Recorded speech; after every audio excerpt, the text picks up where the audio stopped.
Hi boys and girls, Miss Kathy here from Shaler North Hills Library, and we are going to do the activities that go along with the Magic Treehouse series we've been doing, Christmas in Camelot. So let's look at the packet of papers that hopefully you either printed out or picked up from the library. And the first thing we have is to do a word scramble. So we have that paper in here. Some of these were kind of tricky. I don't know if you tried these yet or not. We will go through them, but be warned, I am going to give you the answers. So if you haven't done it yet, maybe you want to stop now and try to figure them out on your own, and then we will go over it together. After you've done that, you can start the video back up. So number one was 4 letters, O-V-E-D. Did you get that one? That one is a dove. Usually doves are associated with peace. Okay, number 2, L-O-S-L-C-R. That one was a little bit tricky. Something that letters are written on, piece of paper that then is rolled up and given to someone. You call that a scroll, S-C-R-O-L-L. Okay, next one. Big long one has a capital letter in the first word and a capital letter in the second word. So that's kind of a clue. Did you get that one? King Arthur. Sometimes if you just get one of the 2 words, you can get the rest. And the first one only had 4 letters in it. So that was King and then Arthur. Number 4. It doesn't have anything to do with Camelot per se, but it's 2 words. And it was treehouse, the magic treehouse. Number 5 has to do with, another one that has 2 words, has to do with what they were riding on. Not this knight here, but Jack and Annie were riding on the white stag, right stag. Number 6 has a capital letter in it too. Did you get that one? Where did they have to travel to? They traveled to the other world. Other world. 7. No clues in that one. No capital letters. It's all one word. And it is enchanted. The Enchanted Kingdom. Number 8 has a G in it. But when you unscramble it all, the answer is magician. Merlin was a magician. Number 9 has a capital letter, and that is the name of the kingdom they are in, the Legends of Camelot, capital letter C. Number 10, they have to get liquid from the cauldron. Cauldron, C-A-U-L-D-R-O-N. Tricky spelling. Number 11 is the magician that came and saved them and took them to the other world. That was Merlin with a capital M. And number 12 also has a capital letter, C. And getting ready at this time of year, we should be able to figure out that one is Christmas, right? Christmas. So hopefully you were able to unscramble all of those ones. Some of them were a little bit tricky though, I do admit that. Okay, next on our list was have fun with the word search. And Jack and Annie's word search, I'm not going to do this with you, but you can do this on your own. There's all kinds of good words in it. Sir Galahad, Sir Percival, and Sir Lancelot were the knights they had to find. Morgan Le Fay, we know. Queen Guinevere and King Arthur. The Dark Wizard cast evil spell. The White Comet. Monsters came out to guard the cauldron, The Iron Gate. Rhymes they had to remember. They had to travel west. They were on a quest. They got the key to open the door. They used a compass to follow their directions. They had a cup to hold the water. There are magicians they encounter in the enchanted land. They brought joy back to the kingdom. All of these stories are part of a legend. Mordred was one of the enemies of King Arthur. The cauldron held the water. The other world is where they had to travel to. Jack and Annie, of course, and Merlin ended up being the powerful magician. There are knights in Camelot, and it was Christmas. So, those are all words from the story, and you can do the word search. The next thing up was make a crown like King Arthur's. Now, this was a little bit complicated, but I think the photos on the website or on the printouts were very, very good. I did make one. I'm not going to do that together with you. And they come out pretty awesome. It is a very real looking crown like King Arthur might have worn. So I would say just follow through, do it step by step, exactly as they explain it, and it should turn out right. I will say the trickiest part for me was getting this red lining in here because I didn't have what they call for crepe paper, so I was using tissue paper, and it's kind of flimsy and it's hard to get positioned the way you want. So if you wanted to skip that part, it does tell you about the options. If you want to just skip it, it says skip steps 11 and 12 if you don't even want to do that. And that might make it a little bit easier for you. But all the steps about cutting out the strips and then combining them up at the top with a fastener, those are all very accurate and very easy to follow along and do.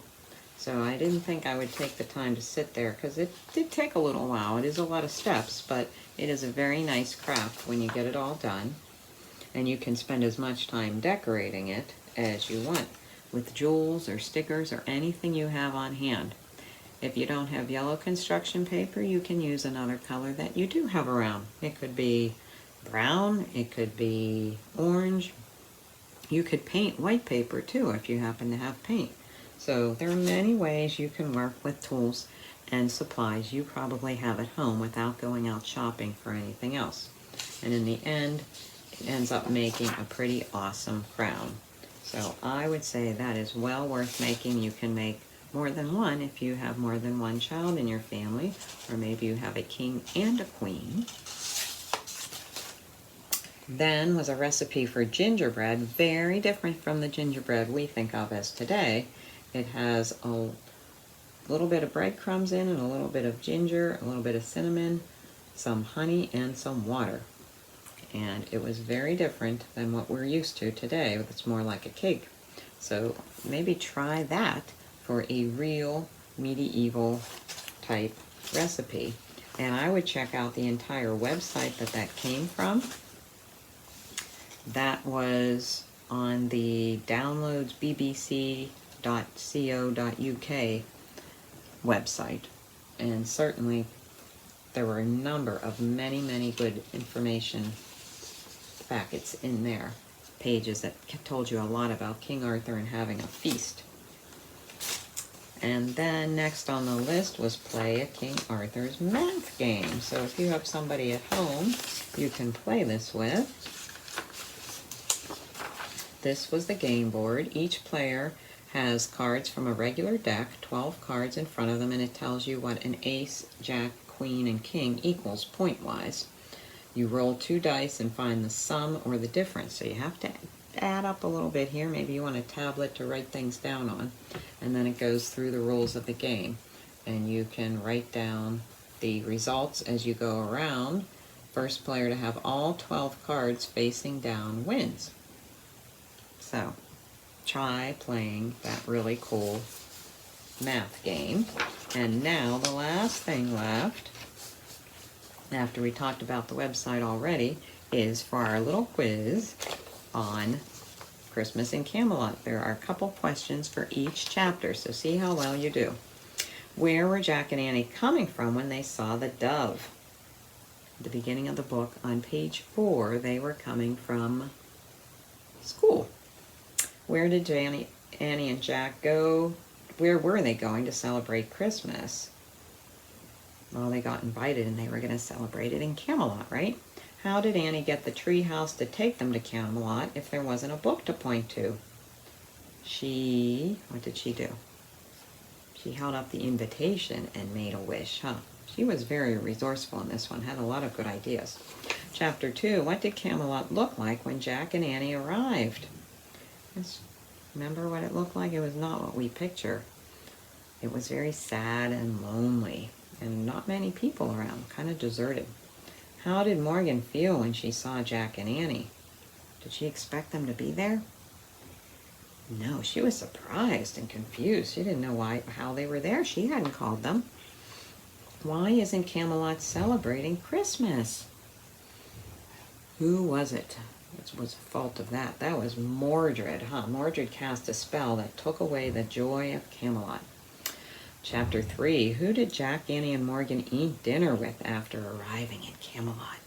Imagine eating dinner with King Arthur, Queen Guinevere, and the Knights of the Round Table. Why were 3 of the knights missing? Arthur had sent them on a quest, and they never returned. And he refused to send any more, because he didn't want anyone else to get lost. He has banned magic. Why has he banned magic from his kingdom? Remember that? Because he blames magic for all of the problems that have come onto Camelot. He forgot that there was good magic too, Chapter 4, why had the Christmas night come to see the king? His job was what? To encourage the king to send somebody else to the other world to find the other knights and to find Camelot's joy. What will happen to Camelot if no one goes to the other world? And Christmas night said it would die. And who volunteered to go? Annie. Jack was like, what was she doing? Me too. But Annie said, yep, I'll go. Chapter 5, what happened to Morgan and the others in the room? What happened to them? They were frozen, Frozen like statues. When will they come back to life? Only, after Jack and Annie complete their quest. What did Jack and Annie need to bring Camelot back to life? Remember what they had to go and get? A cup of water from a cauldron that's filled with the water of memory and imagination. Chapter 6, what appeared below the treehouse when Annie wished to go to the other world? It's a stag, right? A stag. How did Jack feel when he put on the Christmas night's red cloak? Made him feel safe and warm. Who was guarding the other world's iron gate? Who stood guard at the iron gate? 2 knights. 2 knights were guarding. Chapter 7, what's special about the Christmas night's cloak? Oh, remember what that can make them do? Makes them invisible, right? Makes them invisible. What do they have to do to make the cloak work? They have to put it on with the hood pulled over their heads, They can't just wrap it around themselves. It has to be the hood up over them. How did Jack feel when he put on the hood and became invisible? It kind of creeped him out, When you're moving around your parts of your body and you can't see it. He was a little bit scared. Didn't like it. Chapter 8, where did the rhyme say Jack and Annie needed to go to find the keepers of the cauldron? Well, they had to go beyond the gate. They had to keep going. What did Jack and Annie see when they looked down the hill? They got all excited because there were what there? Dancers and magicians, but it turned out that wasn't where they should be, How did Jack and Annie feel when they got down to the dancers?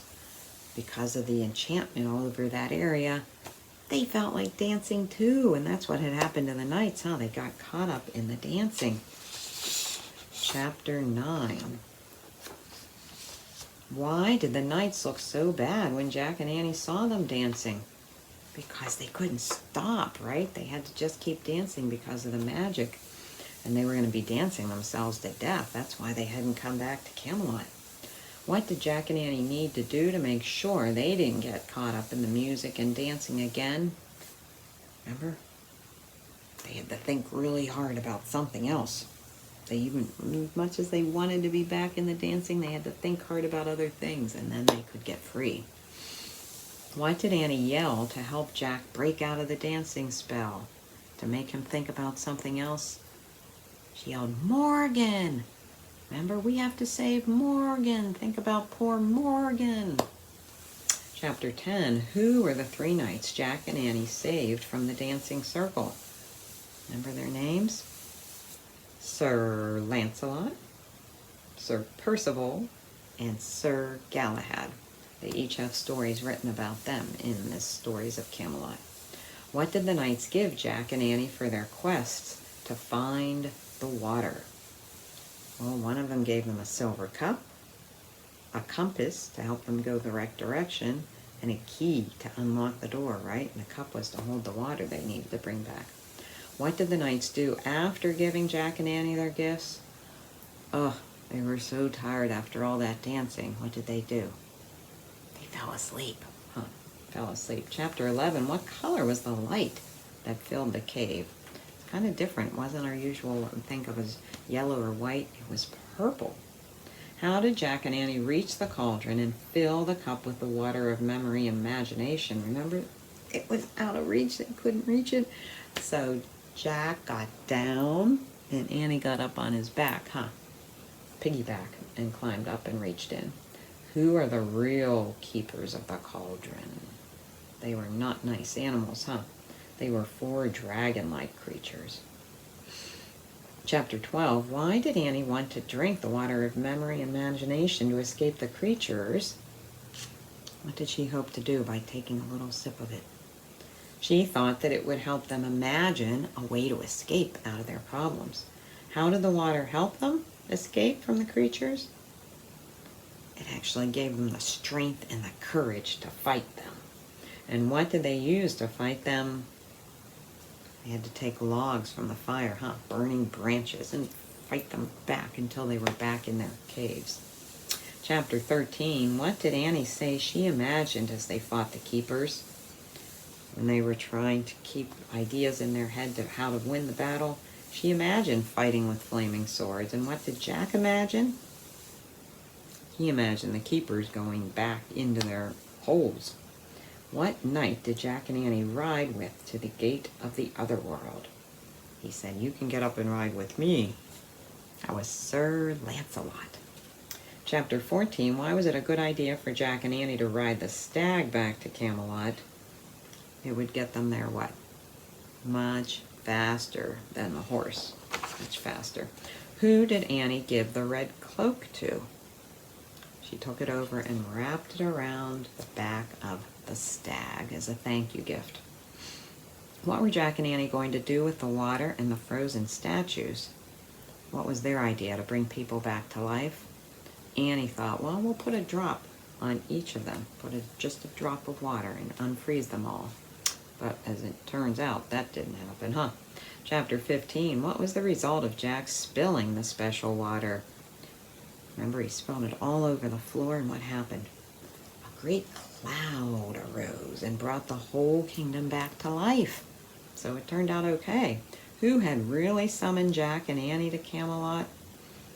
Morgan figured this out. It was who? Merlin. Merlin the magician. Why did Merlin need to rely on Jack and Annie's help to save Camelot? Well, because he knew King Arthur wasn't going to send any other knights to the other world, and there was nobody else left. He knew that they would agree to go. And chapter 16, why did Jack think their adventure was a dream? He couldn't get over. You mean it was real? Because he fell asleep when he was in Camelot. He didn't remember coming back on the treehouse or anything. He fell asleep, and when he woke up, there he was back in the woods again. What was Annie's proof that it wasn't a dream? What did she have? She had the invitation from, now they know it was from Merlin, What did Jack do to help keep the legend of Camelot alive? At the end of the book, when we leave him, he is writing down, in his notebook, all of his story of how he helped to save Camelot. And that is how our story ends too. And this is the end of the Magic Treehouse series. It is the first of the Merlin missions, and just looking for the book. It's under the crown here. First of the Merlin missions, of which there are many, many more now. And it is the last of our series, for now at least, here at Shaler North Hills Library. But stay tuned after the Christmas break and after the new year. We will be starting up with some other programs that you can check out online. I think we're going to be doing one on mythology. So if you would like to learn about the Greek gods and goddesses, we will be doing readings about them and activities to tie in with them too. And lots of other great programs too. So please be sure to check out the Shaler North Hills Public Library website and see what's going on for kids. A lot of stuff's going to take a break over the next few weeks, just over the holidays. But then when we come back, keep an eye open for all the awesome things that'll be coming your way. And thanks for doing these with me. I hope you've enjoyed it. Anything you missed, the website's always there. You can go back and catch again later on. And most importantly, while you have all these days off over Christmas from school, keep reading. Bye guys, this has been Miss Kathy. Stay safe.